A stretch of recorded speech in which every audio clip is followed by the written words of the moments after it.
My name is Lucy Chen, and I'm 29 years old. After 3 years of marriage, my relationship with my husband Jerry is crumbling. The reason is painfully simple. We don't trust each other anymore. It didn't start this way. In the beginning, Jerry would just ask innocent questions about where I was going or who I was meeting. I thought he cared about my safety, but slowly, those questions turned into accusations.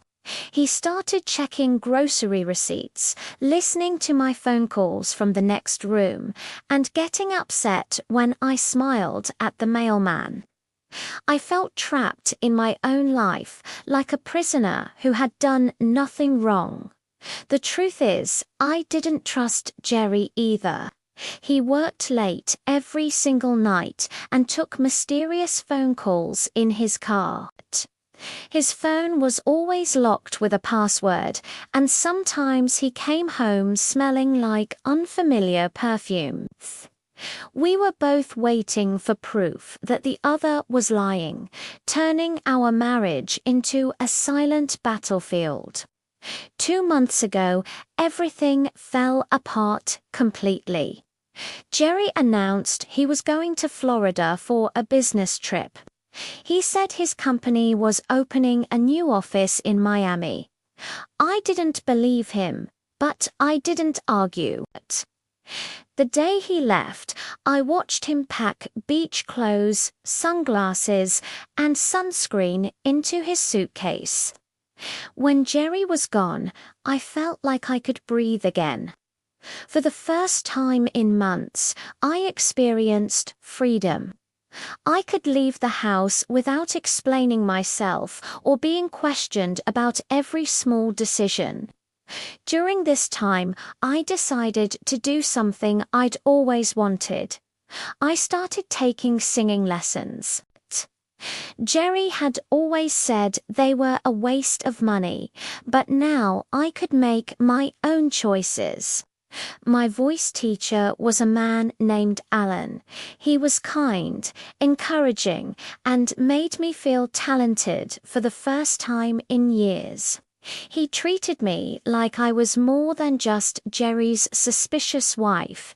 Everything changed on the last Thursday before Jerry was supposed to return.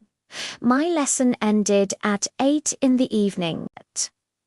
I walked to my car, turned the key, and heard nothing but a terrible grinding noise before the engine died. My car had broken down in the dark parking lot. I called a tow truck, but they couldn't come until morning. I was stranded with no way to get home. Alan noticed me standing there, looking worried, and came outside to help. He offered to drive me home, but his own car had a flat tire he'd been meaning to fix. We were both stuck. Alan suggested I wait inside his studio until the tow truck arrived in the morning. We spent the whole night talking about music, life, and dreams. For the first time in months, I felt like myself again. At 6 in the morning, the tow truck finally came and Alan called me a taxi. When I walked through my front door, Jerry was standing in the living room waiting for me. He had come home early. His flight had changed, and he'd arrived at midnight to find an empty house. He'd been waiting all night. His face was red with anger and his hands were shaking. When he demanded to know where I'd been, I told him the complete truth about the broken car and waiting at Alan's studio. Jerry didn't believe a single word. He shouted and called me a liar. He accused me of having an affair with my voice teacher. I tried to explain, but he wouldn't listen. Soon, we were both screaming at each other, tears streaming down my face. Then I noticed something strange. Jerry had a deep suntan, his skin dark brown from somewhere sunny. On the kitchen counter sat a bag of fresh oranges that he claimed he'd brought from Florida. I picked one up and examined it closely. There was a small sticker on it that read California. My heart sank. I held up the orange and asked Jerry why a Florida orange had a California sticker. His face went pale and he had no answer. When I asked where he'd really been, he stammered about oranges being packed in California or shipped to Florida, but I knew the truth. He had lied to me too. We stood in that kitchen shouting accusations at each other, both refusing to trust what the other said. That night, Jerry slept on the couch, and the next morning he moved to a hotel. 3 days later, we filed for divorce. Our 3-year marriage ended because of an orange sticker and a broken-down car. I moved into a small apartment downtown. My neighbor Sarah became a good friend during the hardest time of my life. I continued taking singing lessons with Alan, and eventually he asked me to dinner as more than just a teacher. I agreed because I was single now and could do whatever I wanted. But something felt wrong the entire evening. I couldn't stop thinking about Jerry. Then one afternoon, I saw him at a restaurant with a beautiful blonde woman. They were laughing together, and he looked happier than he'd ever been with me. Rage flooded through me. How dare he be happy while I was still suffering? I started telling everyone I knew terrible things about Jerry. I told Sarah, Alan, even strangers at the grocery store. I said he was controlling, jealous, and paranoid.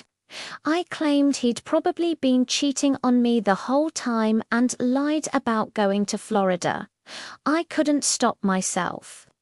Every conversation became an opportunity to release my anger. Then one day, Jerry appeared at my apartment asking if we could talk. We sat on the couch where I'd cried every night for months. He said he'd heard what I was saying about him, and it hurt. He said I was destroying his reputation unfairly. I started to defend myself, ready to say he deserved it, but then he told me something that shocked me completely. He said he'd never cheated on me. He'd gone to California, not Florida, because he was looking at houses. He wanted to surprise me with a fresh start in a new place. But when he came home early and found me gone all night, he thought I was with another man. He thought I'd betrayed him, so he cancelled everything and gave up on our marriage. I told him the complete truth about that night and Alan. Jerry looked at me with tears in his eyes and said he believed me now. I asked about the woman at the restaurant. She was his cousin visiting from out of town. I felt like such a fool. I apologized and admitted that I still loved him, that I'd never stopped loving him. For the first time in months, I saw love in his eyes instead of suspicion. He said he still loved me too. We stood there holding hands, both crying, both broken by our own fear and mistrust. Jerry asked if I wanted to try again, to start over from the beginning. Through my tears, I said yes. Sometimes love deserves a second chance, especially when we're brave enough to finally trust each other.